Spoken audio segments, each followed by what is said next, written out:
ذالکل کتاب لا ریب فیہ صدق اللہ العظیم۔ میں علماء کرام اور مشائخ اعظام اور تمام عشاقان رسول کا شکریہ ادا کرتا ہوں، اور میں اپنی طرف سے اور اپنے بابا جان کی طرف سے تمام عشاقان رسول کو خوش آمدید مرحبا کہتا ہوں۔ اللہ کریم مجھے حق بیان کرنے کی، آپ کو حق سننے کی اور اس پر عمل کرنے کی توفیق عطا فرمائے۔ اللہ تعالیٰ کی نازل کردہ کتاب قرآن مجید فرقان حمید وہ کتاب ہے جس کو جبرائیل امین لے کر آئے۔ یہ وہ کتاب ہے جس کو حضور نبی کریم صلی اللہ علیہ وآلہ وسلم پر نازل کیا گیا۔ یہ وہ کتاب ہے جو آج بھی مسلمانوں کے پاس ویسے ہی محفوظ اور تحریف سے پاک ہے۔ جس طرح رسول اللہ صلی اللہ علیہ وآلہ وسلم پر نازل ہوئی تھی، اس کے علاوہ کوئی بھی آسمانی کتاب محفوظ اور تحریف سے پاک نہیں ہے۔ فقط یہی وہ کتاب ہے جو محفوظ اور تحریف سے پاک ہے، اور پاک کیوں نہ ہو، اس کی حفاظت کی ذمہ داری تو خود اللہ تعالیٰ نے لے رکھی ہے۔ حضرات، قرآن مجید فرقان حمید ایسی کتاب ہے جس کو دیکھنا بھی ثواب ہے، جس کو چھونا بھی ثواب ہے، جس کو پکڑنا بھی ثواب ہے، جس کو سننا بھی ثواب ہے، جس کو سنانا بھی ثواب ہے، جس کو یاد کرنا بھی یاد ہے، جس کو یاد کرنا بھی ثواب ہے، جس کو پڑھنا بھی ثواب ہے، جس کو پڑھانا بھی ثواب ہے۔ قرآن مجید فرقان حمید ایسی عظیم الشان کتاب ہے کہ اس کو پڑھنے والا قاری بن جاتا ہے، اس کو یاد کرنے والا حافظ بن جاتا ہے، اس کو سمجھنے والا متعلم بن جاتا ہے، اس کو سمجھانے والا معلم بن جاتا ہے، اس کو پڑھانے والا مدرس بن جاتا ہے، اس کی تشریح کرنے والا مبلغ بن جاتا ہے، اس کی تفسیر کرنے والا مفسر بن جاتا ہے۔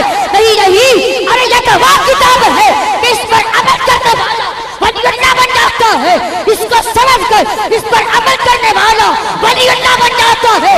کوئی قاصد علی بنتا ہے، کوئی داتا علی بنتا ہے، کوئی جماعت علی بنتا ہے۔ نعرہ تکبیر، نعرہ رسالت، نعرہ حیدری۔ یہ وہ کتاب ہے جس کے بارے میں میرے آقا نے فرمایا، خیرکم من تعلم القرآن وعلمہ، تم میں سے بہتر وہ ہے جو قرآن پڑھے، جو قرآن سیکھے اور سکھائے۔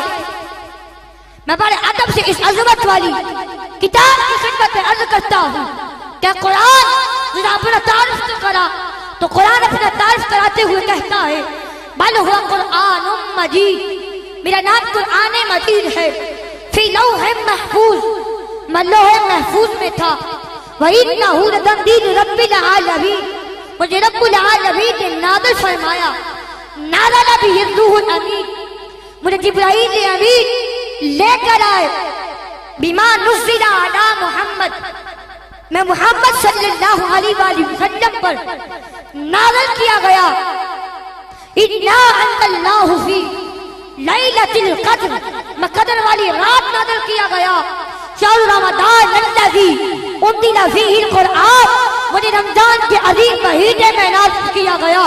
میں لا مکان سے چلا مکان کی طرف، میں لا زمان سے چلا زمان کی طرف، میں آپ سے چلا مخلوق کی طرف، میں خدا سے چلا مصطفیٰ کی طرف۔ میرے راہ میں کئی رسول آئے، کئی نبی آئے، میرے راہ میں عرش بھی آیا، ہاں ملید عرش بھی آئے، سدرۃ المنتہا بھی آئی، ہوا بھی آئی، فضا میں اس فضائے بھی آئی، سب کچھ میرے راستے میں آیا، لیکن میرا کہیں بھی دل نہ لگا، یہاں تک کہ میرے راستے میں قرات آئی۔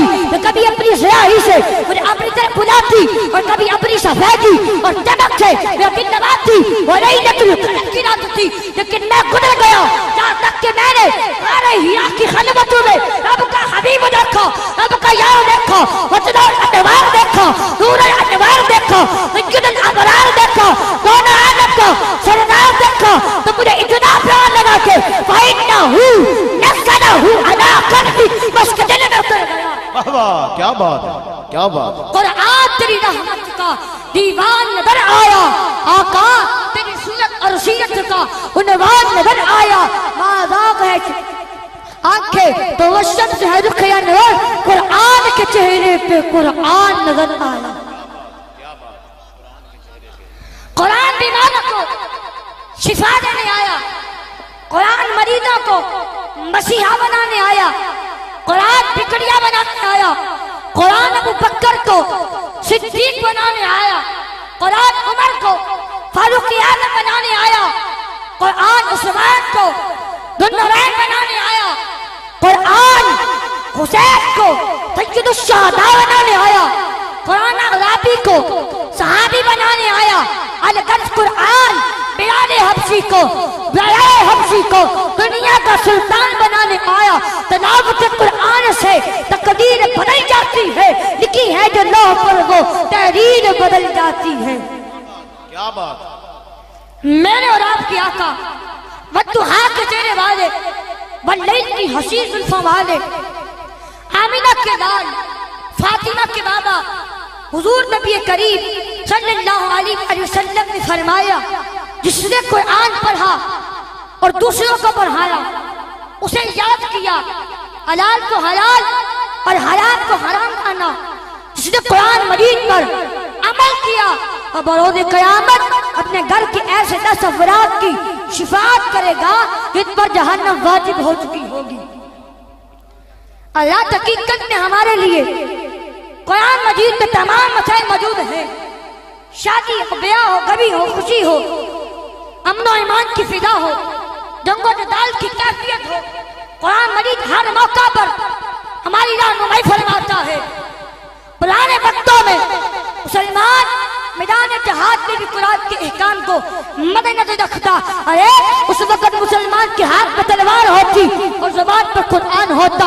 آج اگر ہماری غیرت مر نہیں گئی تو غیری دید سا ضرور گئی ہے۔ بے حیائی اور ریالی، فحاشی اور بغیرتی میں اگر ہم دوسری کاموں سے آگے نہیں تو اس سے پیچھے بھی نہیں۔ ہم نے قرآن کو چھوڑ دیا اور شیطان سے یاری لگا لی۔ ہمارے ہر کاروبار میں دھوکہ ہے اور قول میں جھوٹ ہے، ہر عمارت میں بے ایمانی اور چوری ہے، اور تو ہم نے قرآن مجید کے ساتھ عجیب رویہ اختیار کیا ہوا ہے۔ آؤ میں بتاتا ہوں، ہم نے قرآن مجید کو مسجدوں کی دیواروں پر تو لکھا، مسجدوں کے محرابوں پر تو لکھا، مسجدوں کے محرابوں پر تو لکھا، مسجدوں کے محرابوں پر تو لکھا، تختیوں پر تو لکھا، مدرسے کی چار دیواری پر تو لکھا، لیکن اپنے گھر میں پڑھنا عورتوں کی تصویر میں ٹکائی، اداکاروں کی تصویریں ٹکائی اور قرآن مجید کو شوکیس کی چیز بنا دیا۔ آئے افسوس صد افسوس، ہم نے قسمیں اٹھانے کھانے اٹھانے کے لیے قرآن مجید کو اپنے سر پر تو رکھا لیکن اس کی لاج نہ رکھی۔ ایک وقت تھا ماں اپنے بچے کو لونی میں قرآن سناتی تھی، جب ماں قرآن سنانے والی ہو تو بچے بھی محدث پیدا ہوتے ہیں، یا ماں قرآن سنانے والی ہو تو بچے بھی محقق پیدا ہوتے ہیں، یا ماں قرآن سنانے والی ہو تو بچے بھی مفکر پیدا ہوتے ہیں، اور جب قرآن سنانے والی ماں فاطمہ ہو تو بیٹا بھی نادی اکبر قرآن سنانے والا حسین پیدا ہوتا ہے۔ نعرہ تکبیر، نعرہ رسالت، نعرہ حیدری، نعرہ حوصلہ۔